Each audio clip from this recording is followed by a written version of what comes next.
The plate shattered against the wall inches from my head, porcelain shards raining down like angry tears. I said, "Get out." Maria screamed, already reaching for another plate. "Anthony runs things now. We don't need you anymore."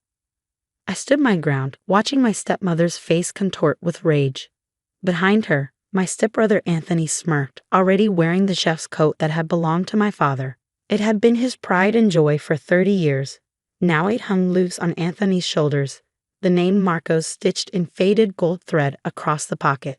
My name is Isabella Romano, and until 2 months ago, I was the sous chef at Marcos, the Italian restaurant my father had built from nothing. I'd spent 15 years in that kitchen, starting as a dishwasher at 13, learning every recipe, every technique, every secret that made our food special. But now Dad was gone, and with him, everything I'd worked for. "You can't do this," I said, keeping my voice steady despite the anger burning in my chest. "Dad wanted me to run the restaurant. Everyone knows that." Maria laughed, the sound sharp and cruel. "Everyone knows. Where's the proof? The will leaves everything to me, and I say Anthony's in charge now. You're just the help, and you're fired." I looked past her to Anthony, who was leaning against the prep station like he owned it. He'd shown up 6 months ago, right after Dad's diagnosis. Maria's 25-year-old son from her first marriage, suddenly interested in the family business after years of ignoring it. "You don't even know how to cook," I said to him. "You've never worked a day in this kitchen." He shrugged, adjusting my father's coat. "I'm a quick learner. Besides, how hard can it be? Follow the recipes, plate it nice, collect the money. Simple." Simple. The word hit me like another thrown plate. He had no idea what went into running Marcos. The preyed-on trips to the market to select perfect ingredients. The hours of prep work, the carefully guarded family recipes, the relationships with suppliers built over decades. "The recipes," I said slowly, realization dawning. "You think you can just walk in and recreate Dad's food?" Maria's smile faltered slightly. "Don't be ridiculous. All the recipes are here in the kitchen. We don't need you to." "Those aren't the real recipes," I cut her off, feeling a small spark of satisfaction as her face paled. "Dad never wrote down the actual family recipes. He taught them to me, step by step, over years. What you have are the basic versions we give to prep cooks." "You're lying," Anthony snapped, but I saw the uncertainty in his eyes. "Am I? Try making Dad's marinara sauce from those recipe cards. See how it compares to what our customers expect. Or the tiramisu that won Best Dessert in Chicago 3 years running. Good luck matching that." Maria stormed forward, grabbing my arm. "You think you're so clever? We'll figure it out. Now get out of my restaurant before I call the police." I yanked my arm free, straightening my spine. "Your restaurant? Everything here, every dish, every technique, every secret that makes this place special, came from Dad. From our family, not yours." "Your family?" Maria's voice dripped with venom. "I was his wife. You're just his daughter from his first marriage. I have the papers, the will, everything. You have nothing." The words stung, but I refused to let them see me cry. Instead, I reached into my pocket and pulled out my father's lucky coin, the 1943 steel penny he carried every day since opening the restaurant. "Dad gave me this the night before he died," I said quietly. "Told me to keep it safe, that I'd know when to use it. I didn't understand then, but I do now." Maria's eyes fixed on the coin. "That belongs to the restaurant. Give it here." I closed my fingers around it, backing toward the door. "You have the restaurant, Maria, but Dad left me something more valuable than property or papers. When you figure out what that is, you'll know where to find me." I walked out of Marco's for the last time, ignoring Maria's shouts behind me.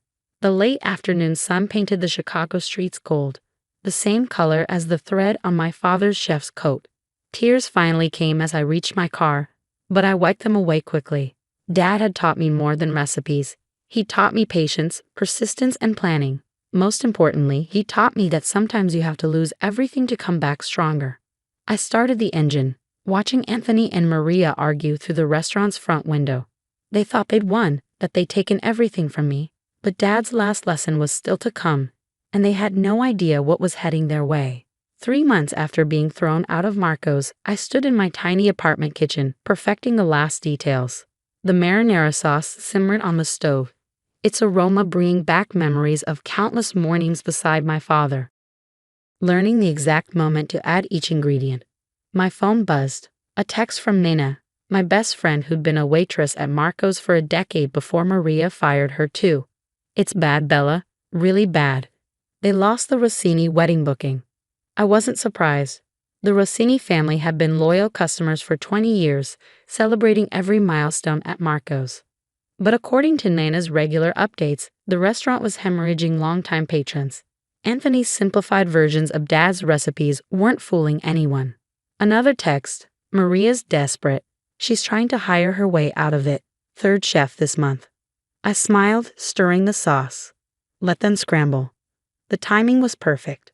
The coin Dad gave me, his lucky steel penny, sat on my counter beside a worn leather notebook. I'd found it the day after his funeral, hidden in his old recipe box where he told me to look. Inside were his real recipes, written in his careful hand, along with something else. The deed to a small storefront 3 blocks from Marco's. For my Isabella, the note had read, "Sometimes you have to lose a battle to win the war. When the time comes, you'll know what to do. Love, Dad." The storefront had been empty for years, but Dad had kept paying the rent quietly, planning ahead even as his health failed. Now, after months of late nights and every penny of my savings, it was almost ready. My phone rang. An unknown number. Isabella Romano. I answered, though I already knew who it was. "Miss Romano." The voice was smooth, professional. "This is James Wheeler from the Chicago Restaurant Association. I'm calling about the nomination." "Yes, Mr. Wheeler. The committee has reviewed your application for the Rising Star Chef competition. We're intrigued by your concept. A modern take on traditional Italian cuisine, you said." I looked around my test kitchen, at the recipes I'd spent months adapting and perfecting. Dad's classics with my own twists, honoring tradition while embracing innovation. "That's right," I replied. "Everything made from scratch, using techniques passed down through generations." "Fascinating," Wheeler said, "especially given your background at Marco's. I understand there's been quite a change in management there recently." "You could say that." "Well, Miss Romano, the committee would like to invite you to compete. The event is in 6 weeks. The winner, as you know, receives significant press coverage and investment funding." I gripped the phone tighter. "I'll be there." After hanging up, I picked up Dad's coin, running my thumb over its worn surface. The competition would put me head-to-head with Chicago's best up-and-coming chefs. More importantly, it would put me in a spotlight, exactly where I needed to be. My phone buzzed again. "Nina, you won't believe this. Anthony just tried to make Dad's ossobuco for a food critic. It was a disaster. The review goes live tomorrow." Perfect timing indeed. The next morning, the Chicago Tribune's scathing review of Marco's went viral. A pale imitation of its former glory, the critic wrote. "Whatever magic made Marco's special has vanished, replaced by mediocrity and pretension." I was in my new kitchen when Maria finally called. "We need to talk," she said, her voice tight with forced politeness. "About what?" "The recipes. The real ones. Name your price." I laughed softly. "They're not for sale, Maria. Neither is Dad's legacy." "Don't be stupid," she snapped, her facade cracking. "This is business. Everything has a price." "Not everything," I replied. "But don't worry. You'll be seeing me soon enough." I hung up before she could respond, returning to my prep work. The Rising Star competition was 5 weeks away, and I had a statement to make.